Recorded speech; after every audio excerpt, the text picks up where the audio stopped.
हरे कृष्णा दंडक राम। हम लोग चैतन्य महाप्रभु के शिक्षामृत के बारे में। ओम अज्ञानतिमिरान्धस्य ज्ञानाञ्जनशलाकया चक्षुरुन्मिलितं तस्मै श्रीगुरुवे नमो विष्णुपादाय कृष्णप्रेष्ठाय भूतले श्रीमती भक्तिवेदांत स्वामिते नामिने नमस्ते सरस्वती देवे गौरवाणी प्रचारणे निर्विशेषा शून्यवादी पाश्चात्य देशता। जय श्री कृष्ण चैतन्य प्रभु नित्यानंद श्री अद्वैत गदाधर श्रीवासदि गौर। हरे कृष्ण कृष्ण कृष्ण राम राम राम हरे कृष्ण कृष्ण कृष्ण राम राम। चैतन्य का अर्थ है चेतना, यानी जीवन शक्ति। चेतन जीव होने के कारण हम चल फिर सकते हैं, किंतु मेज नहीं चल सकती क्योंकि उसमें चेतना नहीं है। चलना और क्रिया करना चेतना का चिन्ह माना जा सकता है। वास्तव में कहा जा सकता है कि चेतना के अभाव में कुछ भी क्रिया संभव नहीं है।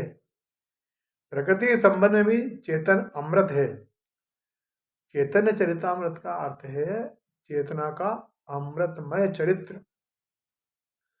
परंतु यह चेतना शाश्वत रूप से कैसे प्रकाशित हो सकती है? इसका प्रकाश ब्रह्मांड के मनुष्य अथवा अन्य किसी जीव द्वारा नित्य नहीं होता, क्योंकि इन दो देहों में हम में से कोई भी अमृत नहीं है। हम चेतना युक्त हैं, हम क्रिया करते हैं, स्वभाव और स्वरूप से अमृत हैं, और हम जिस बंधन में हैं वह हमारे अमृतत्व को नित्य प्रकाशित नहीं होने देती है।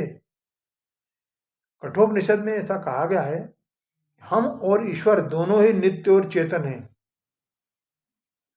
यद्यपि यह सत्य है कि श्री भगवान के समान हम भी नित्य हैं, किंतु दोनों में एक भेद है। जीवात्मा होने के नाते हम नाना क्रियाएं करते हैं, परंतु हम में अपरा प्रकृति माने माया में गिरने की प्रवृत्ति रहती है। भगवान में ऐसा नहीं है। सर्वशक्तिमान होने के रूप में वे अपरा प्रकृति के अधीन कभी नहीं होते हैं। वस्तुतः अपरा प्रकृति तो उनकी अचिंत्य शक्तियों की अभिव्यक्ति मात्र है। भूमि से आकाश में देखने पर हमें केवल मेघ दिखते हैं, किंतु मेघों के ऊपर उड़ने पर प्रकाशवान सूर्य को देखा जा सकता है। दूसरी ओर आकाश से गगनचुंबी भवन और नगर बहुत नन्हे से लगते हैं। उसी प्रकार भगवान की दृष्टि में यह संपूर्ण प्राकृत सृष्टि नगण्य है। बद्ध जीव को प्रवृत्ति उस ऊंची स्थिति से नीचे गिरने की है जहां सब कुछ तत्व से देखा जा सकता है। भगवान में ऐसा नहीं है।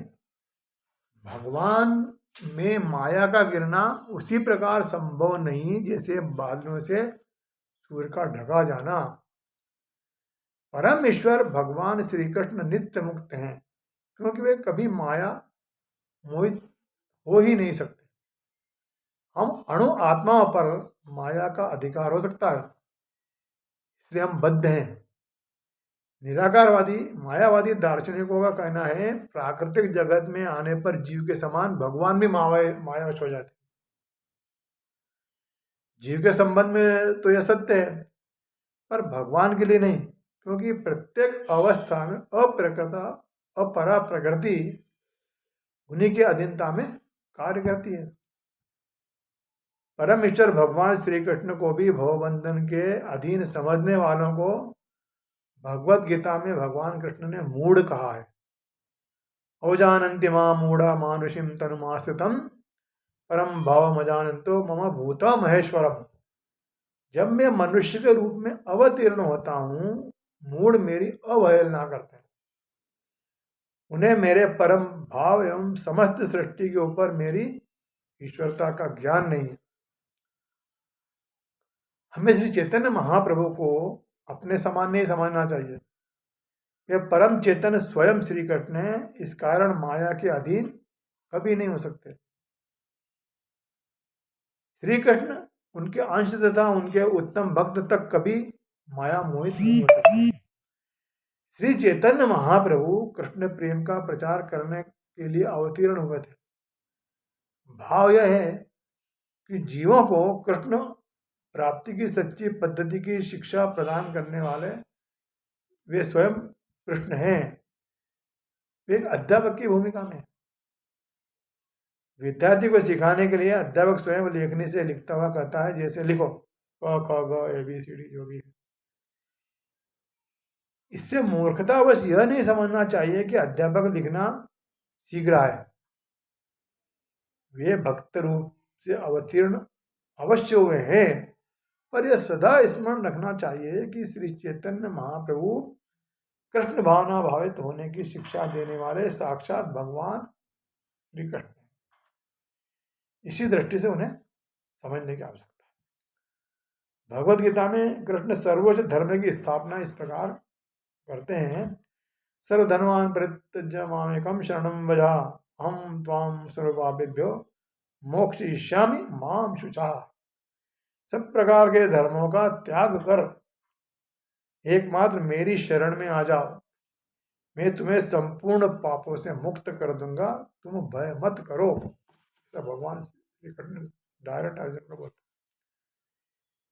यदि पूर्ण रूप में कृष्ण भावना भावित हो जाने की इच्छा हो तो माया बंधन को छोड़ना होगा, परंतु यदि माया के संसर्ग में रहना ही पड़े तो इस प्रकार रहना चाहिए कि माया मोहित न कर सके। परिवार का त्याग आवश्यक नहीं है। श्री चैतन्य के अंतरंग भक्तों में बहुत से गृहस्थ थे। वास्तव में त्याग तो करना है विषय भोग की रुचि का। चैतन्य महाप्रभु ने गृहस्थाश्रम में नियंत्रित काम की छूट दी है, परंतु सन्यासी के लिए अत्यंत दृढ़ नियम थे। एक स्त्री से केवल बात करने पर उन्होंने छोटे हरिदास को निर्वासित कर दिया था।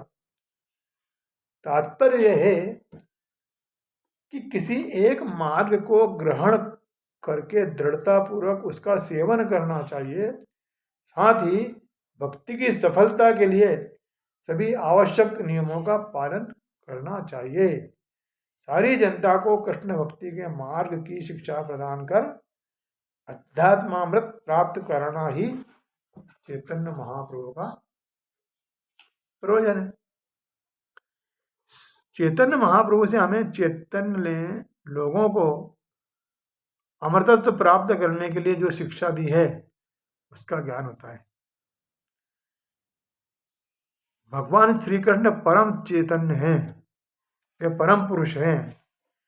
चेतन जीवात्मा असंख्य है और उनमें से प्रत्येक का निज निज स्वरूप है। इस बात से सुगमता पूर्वक समझा जा सकता है कि हम सभी विचार करने और इच्छा करने में स्वतंत्र हैं। परमेश्वर भगवान श्री कृष्ण का भी अपना स्वरूप है। वे जीवों से भिन्न हैं, सबके अग्रणी और अतुलनीय है। प्रत्येक जीवात्मा दूसरी जीवात्मा से किसी न किसी प्रकार श्रेष्ठ हो सकता है। जीवों के समान भगवान का भी निजी स्वरूप है, परंतु यह भेद है कि परम चैतन्य पुरुष हैं। भगवद गीता में भगवान को अच्युत कहा गया है, अर्थात उनका कभी पतन नहीं होता। ये इसी बात से स्पष्ट हो जाता है कि भगवद गीता में अर्जुन मोहित हो गए पर श्री कृष्ण मोहित नहीं हुए। हम प्राय सुनते हैं कि भगवान अच्युत है और गीता में स्वयं कृष्ण कहते हैं, नानम गुणभ्य कर्तारम यदा दृष्टानुपश्यति गुणभ्यश्च परम वेति मद्भवम सोधिगच्छति। जब कोई यह अच्छी तरह जान लेता है कि समस्त कार्यों में प्रकृति के तीनों गुणों के अतिरिक्त अन्य कोई कर्ता नहीं है, और जब वह परमेश्वर को जान लेता है जो इन तीनों गुणों से परे हैं, तो वह मेरे दिव्य स्वभाव को प्राप्त हो जाता है। अतः हमें यह नहीं समझना चाहिए कि प्राकृतिक जगत में अवतीर्ण होने पर श्री कृष्ण अपनी माया शक्ति के अधीन हो गए। भगवान श्री कृष्ण और उनके अवतार माया के अधीन नहीं है। वे पूर्ण रूप से स्वराट है, स्वाधीन है। श्रीमद् भागवत में तो देवी प्रकृति वालों को प्रकृति में स्थित होने पर भी प्राकृत गुणों से परे कहा गया है। यदि भक्तों को यह स्वतंत्रता मिल सकती है, फिर परमेश्वर भगवान के संबंध में तो कहना ही क्या। हरे कृष्ण दंड।